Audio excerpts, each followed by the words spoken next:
The Biz Nasty fight, though. What do you think about that? Well, look, we've talked a lot about this over the past month or so, right from that first video that came out.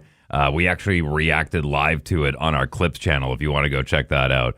But I will kind of recap what we saw, and I know we'll run a little bit of the footage here for people watching on the YouTube version. But the only thing I will say is when Biz first told the story, and keep in mind he had the visible bruises on his face, it was shortly after the dust-up, he made it sound like he was coming in and going like, hey, these guys are getting a little rude with the staff, and, I like the staff there. So I just kind of went over to say, hey, guys, watch the way you're talking. He came in guns and fire, like guns ablaze. He came in hot, and I don't blame him. I'm not saying what he did was wrong.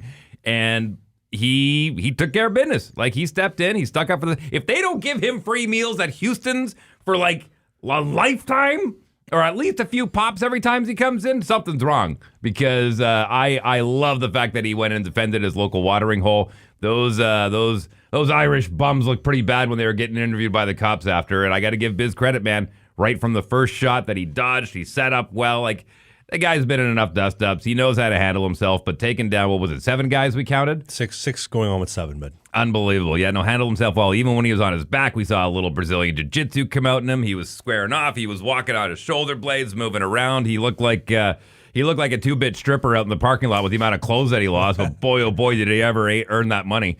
Man, lifetime free drinks, salads, and up to 3 salad modifications per visit. Yeah. Well, look, in this day and age, I wouldn't be surprised if he gets banned from Houston's.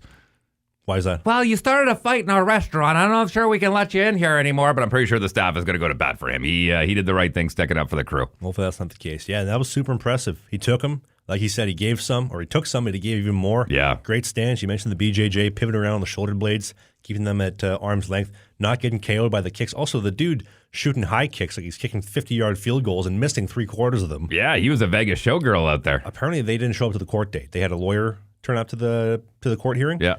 But yeah, Irish travelers, Irish scumbags, they do this. They go from town to town, kind of like old school pimp style. And if you've seen the video, if you're on the video version of the show, man, like a pack of hyenas on him, but he's just defending himself, and you can see him dropping punches, connecting right square in the face. He knocked out the one guy that clip wasn't on the video because it was hidden behind a tree. I love the one guy who was trying to explain. He's like, this guy's like Dwayne "The Rock" Johnson. He's coming up. He's got tattoos everywhere. And, trust me, if you saw the two of us together, you wouldn't be thinking that I'd be the one starting to fight with him. 3% body fat, too. Don't forget that comment. Not a lick of fat on him. Man, he big hair and beard. And, but he was a tough son of a gun. He was. I'm not a lawyer. I don't want to give legal advice. I know Biz says he wants to go KO these guys behind a barn somewhere and he'll drop all charges.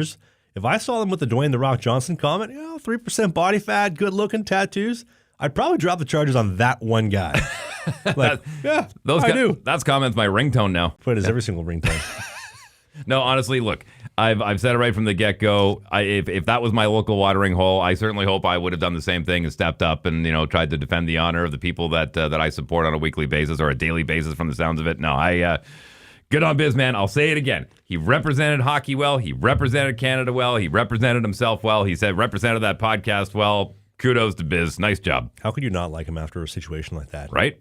Plus 10 gold stars. Yeah. By the way, I don't know if you ever heard the one story about Keith Yandel tells a really great story about when Biz was the Coyotes and they wanted to send him down and just get rid of him for life. Why? So he's a bubble guy, I guess, right? He was a bubble guy. This is probably like 2010, 2011. He's kind of up and down. This is when his Twitter was taken off. And the Coyotes GM, I think it was Don Maloney at the time, says, we got to get rid of this Biz Nasty guy. Like, the tweets are too much. The eating hot dogs in the press box and posting pictures of it. The guy fights, but he's more of a distraction. We got to get rid of him. The captains in the Coyotes went out to the office and said, you can't get rid of this guy. Why? He doesn't do anything. Well, who's going to play music? He's a glue guy. He's our DJ. He keeps the morale high. The tunes are flowing. He's got a good playlist. You can't get rid of the guy.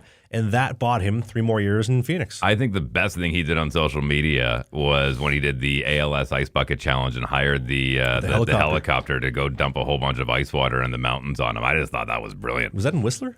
I think it was somewhere on the West That Coast, was an awesome clip. Remember that one going viral? So next level. And it was a big pail of ice he dumped, or was it a small bucket from the chopper? No, it was a big full-on tub of ice water right outside of the helicopter. No, that thing looked awesome. That was cinematic. Yeah, Biz is the legend. Mm-hmm. You know who he scored all of his NHL goals with? I got it right here. Some iconic, legendary names.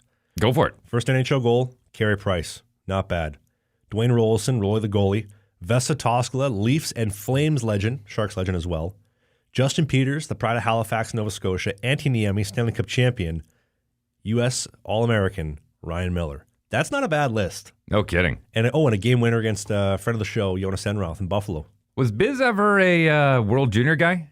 I don't think so. He was a good junior player. He played for, I think it was Saginaw with the Spirit. Yeah. But he never played for the World Junior. Hey, every Sunday a new podcast goes up, but if you don't have time to watch the whole thing, there's clips everywhere and just segmented stuff on your favorite players. Go subscribe to Slang and the Biscuit. You can click these boxes because who doesn't like clicking boxes?